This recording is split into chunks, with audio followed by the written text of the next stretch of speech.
Congresswoman Anna Paulina Luna from Florida had a baby this year. Congratulations. And she thinks that every brand new mom and brand new dad in Congress should be able to proxy vote for 12 weeks around the birth of their child. She's also supported by Brittany Peterson, a Democrat from Colorado, who also had a baby in January. Again, congratulations. She apparently brought her baby to the floor of Congress to argue her position as well. When I was pregnant, I couldn't fly towards the end of my due date because it was unsafe for Sam. After giving birth, I was faced with an impossible decision. I was terrified that no matter what choice I made, that I would have deep regrets for the consequences. The fight in Congress over proxy voting for new moms has gotten dirtier than Sam's diaper. Yes, it's true that during COVID, Nancy Pelosi put in place proxy voting so that members wouldn't come into the chamber and cough all over each other. Keep in mind that Nancy Pelosi and a lot of other older Democrats were in a high-risk group when it came to getting COVID.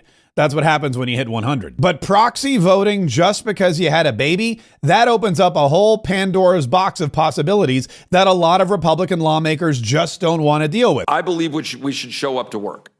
I believe, like every other single American who has to physically get in their car, go get in traffic, go show up to their job, that if you are one of 435 people representing 335 million Americans, you can show up and do your job physically present in town. Speaker Mike Johnson came up with his own plot. He snuck a rule into the rules package that would not allow this discharge petition to go forward. But when word broke of that, a lot of Republicans got angry at him and they voted with Anna Paulina Luna. And all of a sudden, this whole thing was about to go down. So Mike Johnson gavelled Congress out of session so that he could re-strategize and figure out a way to save in-person voting while not, looking like he hates moms. Well, it's a very disappointing result on the floor there. A handful of Republicans joined with all the Democrats to take down a rule. That's rarely done.